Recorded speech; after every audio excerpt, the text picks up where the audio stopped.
In the heart of ancient Egypt, where the mighty Nile carved a lifeline through endless deserts, the pharaohs reigned as divine rulers, their legacies etched in stone and gold. Among them, one name stands apart: Tutankhamun, the boy king whose brief life and spectacular tomb have enthralled the world for over 3,000 years. Known as King Tut, he ascended the throne as a child, died mysteriously in his youth, and was nearly forgotten until a chance discovery in 1922 revealed treasures beyond imagination. A lost pharaoh rediscovered in a hidden tomb, his story is one of mystery, power, and timeless allure. Join us as we unravel the life, death, and legacy of Egypt's most famous pharaoh. To truly grasp Tutankhamun's story, we must first travel back to the 14th century BCE, a golden age for Egypt's 18th dynasty.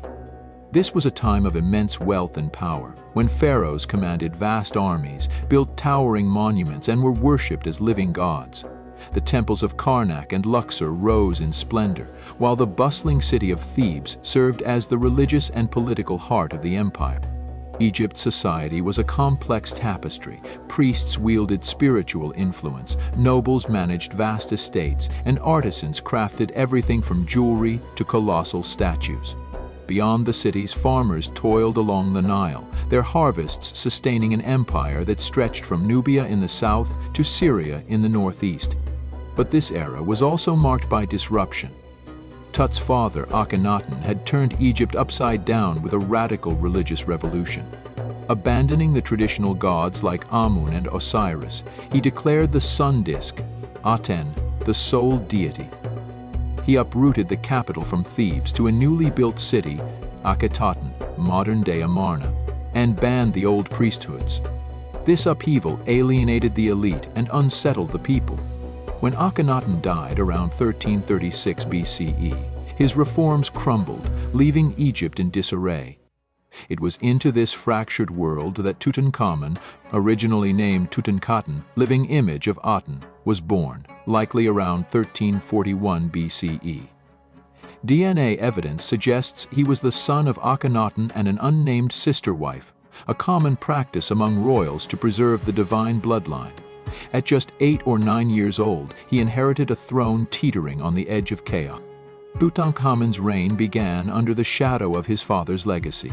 Too young to rule alone, he depended on powerful advisors like Ai, the vizier, and a seasoned court official, and Horemheb, a military general with ambitions of his own. Together, they steered the young pharaoh toward restoring Egypt's traditional order. One of their first acts was to reverse Akhenaten's monotheism.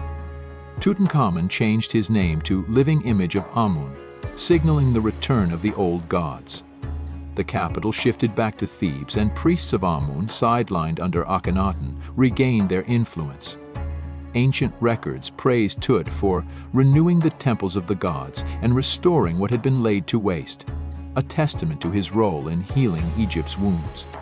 Though a child, Tut was portrayed as a warrior king. Tomb reliefs depict him in a chariot, bow drawn, defeating Nubian and Asiatic foes. These images were likely symbolic, as a boy pharaoh wouldn't lead armies into battle.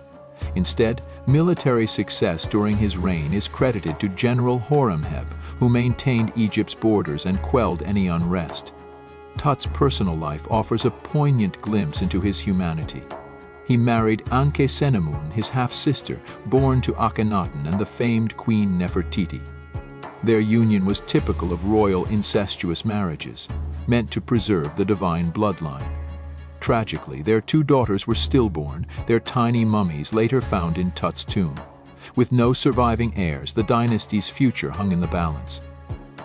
Life in the royal palace wasn't all grandeur. Tut grew up surrounded by courtiers, tutors, and servants, yet his youth limited his autonomy.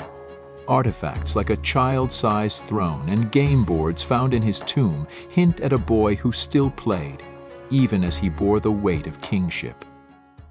Tutankhamun's rule lasted roughly 9 years, ending abruptly around 1323 BCE, when he died at 18 or 19. His death remains a puzzle that has baffled scholars for centuries. Was it murder, illness, or an accident?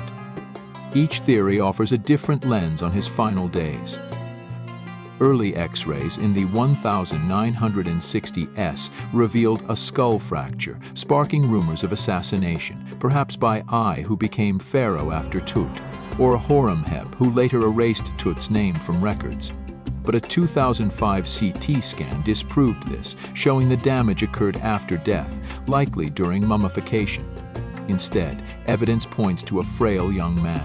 Tut had a club foot, requiring canes. Over 1/3 were buried with him. Genetic studies reveal he inherited conditions like Kohler disease, likely due to generations of royal inbreeding. He also contracted malaria multiple times, and a severe leg fracture, possibly from a fall or chariot accident, may have turned fatal with infection. His sudden demise left Egypt unprepared. Unlike the grand tombs of Ramses or Seti, Tut's resting place in the Valley of the Kings was modest, likely a secondary site hastily adapted. This rushed burial, however, shielded his treasures from the tomb robbers who plagued the valley for centuries. Buried beneath debris from later tombs, his resting place remained hidden until 1922. Now let's leap forward to November 1922. The Valley of the Kings had been picked over by archaeologists for decades, its royal tombs looted or decayed. Yet Howard Carter, a determined British excavator, believed one pharaoh remained hidden. Backed by the wealthy Lord Carnarvon, Carter had searched for years with little to show. On November 4th, after clearing debris near Ramses VI's tomb, Carter's team uncovered stone steps descending into the earth. At the bottom was a sealed door bearing Tutankhamun's cartouche. Carter drilled a small hole, held up a candle, and gazed into the darkness. When Carnarvon asked, "Can you see anything?" Carter's voice trembled. "Yes, wonderful things." What lay beyond was a revelation. 4 chambers packed with over 5,000 artifacts, preserved for millennia. Golden chariots gleamed in the torchlight, alabaster vases glowed, and a shrine of Anubis guarded the entrance. At the center was Tut's burial chamber, with 3 nested coffins, the innermost of solid gold, cradling his mummified body. The iconic death mask, 11 kilograms of gold adorned with lapis lazuli and quartz, became the find's centerpiece, its serene face immortalizing the boy king. Clearing the tomb took nearly a decade, as Carter meticulously cataloged each item, from ceremonial weapons to a fan made of ostrich feathers. News of the discovery electrified the world. Newspapers dubbed it the greatest archaeological find in history, and Tut mania erupted.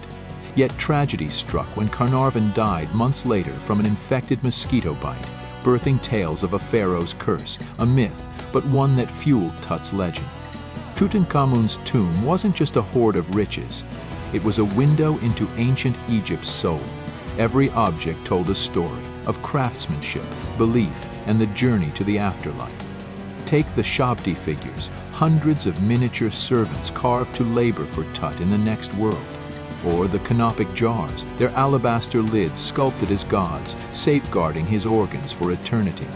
Wall paintings from the Book of the Dead mapped his path through the underworld, a spiritual guide for a king taken too soon. Among the standout finds was a dagger with a blade of meteorite iron, its origins traced to the stars, a testament to Egypt's technological prowess. The lapis lazuli in his mask, sourced from distant Afghanistan, showcased the 18th dynasty's far-reaching trade networks. Another treasure was a golden throne, showing Tutankhamun in a rare, intimate pose, her anointing him with oil, a moment of tenderness amid royal duty. Personal relics deepened the portrait, a lock of Queen T's hair, Tut's grandmother, tied to a family he barely knew. A child's chair he once sat in, even a trumpet that, when played in 1939, sent an eerie note across time.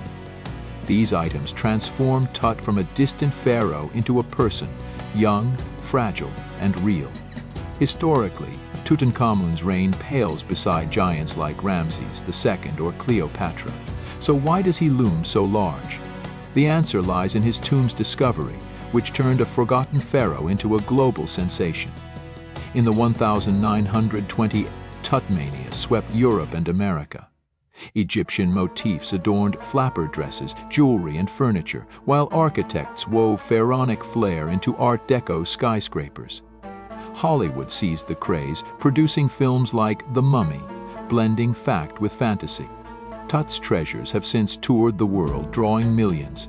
The 1,970 treasures of Tutankhamun exhibit shattered attendance records, with his gold mask symbolizing Egypt's ancient majesty. Beyond spectacle, Tut's story touches us. A child thrust into power, his life cut short, his name reborn through chance. In Egypt, he's a national icon, his artifacts a source of pride and a link to a glorious past. Scholars, too, see him as a key to unlocking the 18th dynasty's secrets, a pharaoh whose brief rule bridges a turbulent era. A century after Carter's find, Tutankhamun still holds secrets. In 2010, DNA analysis confirmed he was Akhenaten's son by an incestuous union with Akhenaten's sister, unraveling his tangled lineage. It also revealed his malaria and skeletal issues, painting a picture of a pharaoh plagued by ill health. Then there's the tomb itself. In 2015, radar scans hinted at hidden chambers, sparking theories that Nefertiti, Tut's stepmother, might lie nearby. Initial excitement faded as further tests proved inconclusive, but the quest persists, driven by the tantalizing what-ifs. Technology keeps Tut's story evolving. 3D imaging reconstructs his face, forensic science probes his death, and virtual tours bring his tomb to life. Each breakthrough deepens our connection to this young king and the civilization he represents. From the sands of the Valley of the Kings to the spotlight of modernity, Tutankhamun's tale is one of resilience and rediscovery. His treasures dazzle, his mysteries intrigue, and his humanity endures. A reminder that history's greatest stories are often its most personal. As we continue to uncover his secrets, one question lingers: what else remains buried in the sands of time? Thank you for joining us on this journey through history. Subscribe for more adventures into the past.